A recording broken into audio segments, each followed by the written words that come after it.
Hello traders 23 जुलाई को Nifty आ bank Nifty trade करने कौन कौन लेवल से चलते आम एनालिसिस करवा। चलते प्रथम देखा निफ्टी। निफ्टी जदि आम डेली कैंडल को देखा मार्केट कौन कर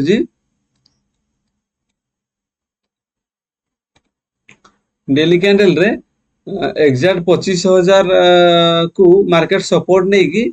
अपसाइड रे क्लोज दे किंतु पुणी आज कौन है ना गोटे रेड कैंडल गैप अप देकी पुणी अपसाइड पुणी सेलिंग आदि मार्केट এই ক্যান্ডেল রে বাইং অফসাইড হইতাंता তাহলে ক্লিयर कट एठू অফসাইড র ভিউ রহিতাंता किंतु जो बड़ा सेलिंग प्रेशर आसिला तो एठू एबे भी क्लियर होई पारुनी कि मार्केट एठू पुणी डाउन आसीबो ना आरी ऊपर को जीवो। फिर भी हमको देखा पड़ो ये जो आमर ग्रीन कैंडल है 21 जुलाई रे ताकू जे पर्यंत ब्रेकडाउन न देइजी से पर्यंत आमर व्यू पॉजिटिव ही रहिबो। तथापि भी ए ग्रीन कैंडल जदि 50% भी क्लोज कर दउजी 50% कवर कर दउजी गोटे रेड कैंडल ताहले हमको जस्ट नेगेटिव मानिया पड़ो नहीं तो हमको हाफ क्वांटिटी डाउन साइड रे ट्राई करिया पड़ो। जदि मार्केट ए ग्रीन को डाउन साइड पूरा ब्रेकडाउन दे दउजी ब्रेकडाउन देकी क्लोज हो जाउजी ताहले हमर क्लियर होबो कि मार्केट एठू आहुरी डाउन साइड जीवो। काली जदि फ्लैट ओपन हेगी गोटे ग्रीन कैंडल होउजी ताहले गोटे पॉसिबिलिटी रहइबो कि मार्केट एठू सपोर्ट नेकी अपसाइड जिबार अछि। चलन देखिबा 15 मिनिट टाइम फ्रेम रे हम पई कोन कोन लेवल से पाए। जदि हम 15 मिनिट टाइम फ्रेम रे देखिबा मार्केट कोन करजी ना अपसाइड हम रेजिस्टेंस लेवल कोडा कोडा हम ड्रॉ करथिले ना 25,150 25,135 25,135 गोटे रेजिस्टेंस ड्रॉ करथिले तापर नेक्स्ट रेजिस्टेंस ड्रॉ करथिले हमर 25,200 एग्जैक्ट मार्केट कोन करजी 25,200 पाखा पाखिरु गोटे सेलिंग प्रेशर आसी सेलिंग प्रेशर आसी कि मार्केट आसी कि एग्जैक्ट 25,135 जो हमर रेजिस्टेंस थिला से ताकू रिटेस्ट करके मार्केट आसी क्लोज दे। फिर भी हमर कोन करजी ना जोडी 21 जिल्ला रे जोडी क्लोज देइथिला मार्केट सेही एरिया रे ही क्लोज देइछ। अपसाइड तळु बाइंग है कि जोडी क्लोज देइथिला ऊपर ओडी सेलिंग आसी एग्जैक्ट से जगह रे क्लोज होइछ। तो हमर मिडिल रे ही क्लोज होइछ कोडी ना 25,000 हम पई गोटे स्ट्रांग 25,000 रु 25,025 एईटा हम पई स्ट्रांग सपोर्ट भलिया काम करूछ। कोन भाई ना 21 जुलाई रे ता ऊपर क्लोज देइछ पुणी आसी कि आज कोन 22 जुलाई रे अपसाइड रु सेलिंग प्रेशर आसिला सत किंतु 25,000 ऊपर ही क्लोज देइछ। तो हम पई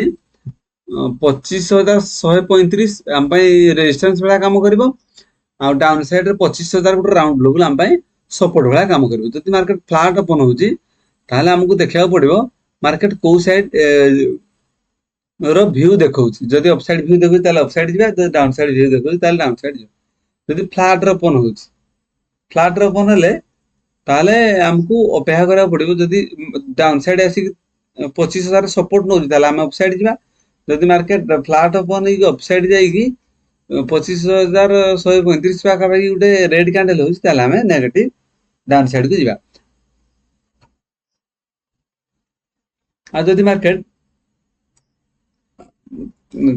बहुत बड़ गैप डाउन ओपन होछि गैप डाउन ओपन माने 25,000 तळे जदि गैप डाउन ओपन होछि ताहले एइठी ओपन हला परे जदि ग्रीन कैंडल होछि फर्स्ट कैंडल ताहले ठीक अछि हमर व्यू अपसाइड रहइबो। आ जदि गोटे रेड कैंडल होछि ताहले एइटा हम पई कंफ्यूज हे जिवो। जदि मार्केट बहुत बड़ गैप अप ओपन हला परे कोठी ना पाखा पाखी 25,135 रु 200 यारी भीतर ए एरिया रे जदि 25,135 रु 200 यारी भीतर जदि मार्केट ओपन हेगी नेगेटिव होउजी ताहले ए हम पई कंफ्यूज हो जिवो। जदि पॉजिटिव होउजी ताहले ठीक अछि ताहले एठू अपसाइड जिवो। चलन देखिबा बैंक निफ्टी। बैंक निफ्टी रो जदि हम डेली कैंडल को देखिबा मार्केट कौन कर टॉप रु पुणी सेलिंग प्रेशर पकई टॉप रु पुणी सेलिंग किंतु आमर जो बाइंग डाउन साइड बाइंग है पुणी एटा सेलिंग है तो मार्केट जे पर्यंत ए रेड को अपसाइड रे ब्रेकआउट न देइछि से पर्यंत हमरो क्लियर अपसाइड व्यू रहइबनी किंबा 21 जुलाई रे जो हमर ग्रीन कैंडल है जे पर्यंत ए ग्रीन कैंडल को डाउन साइड रे ब्रेकडाउन न देइछि से पर्यंत हमर क्लियर डाउन साइड व्यू हमें रखिबानी चलो देखिबा 15 मिनट टाइम फ्रेम रे हम कोन कोन लेवल से पारे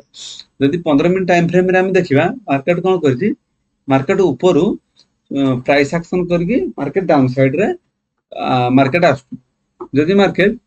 जस्ट फ्लैट ओपन हो कि 40-50 पॉइंट गैप अप भी ओपन हो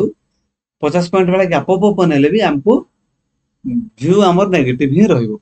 जदि मार्केट गैप डाउन ओपन हे गुटे ग्रीन कैंडल होउची ताले हमर पॉजिटिव रहइबो जदि गैप डाउन हैला परे gap down 50-60 point gap down हे जदि रेड हे जाउची ताले हमें ट्रेड को हमको वेट करा पड़ियो जदि गैप डाउन पर रेड होउची ताले हमको वेट करा पड़ियो दी चारटा कैंडल कोन बिहेवियर देखौची मार्केट जदि फर्स्ट कैंडल ग्रीन होउची ताले क्लियर अपसाइड ही जीवा जदि market direct gap up open हे जाउची जोडा कि 57000 ऊपर 57000 ऊपर जदि गैप अप ओपन हे जाउची ताले हमें ट्रेड को इग्नोर करिया हम पाई एटा कंफ्यूज एरिया हे जदि गैप अप ओपन हे जाउची ताले गैप डाउन हैला परे जदि ग्रीन होउची ताले ठीक अछि अपसाइड जीवा रेड होउची ताले हमें इग्नोर करियो जदि मार्केट फ्लैट ओपन होउची ताले हमर व्यू जस्ट नेगेटिव ही रखिबाडा हम पाई बेटर हो जदि फ्लैट ओपन एई भली निफ्टी आ बैंक निफ्टी ट्रेडिंग्स लेवल्स पाए वीडियो को लाइक एवं चैनल को सब्सक्राइब करंतु थैंक यू।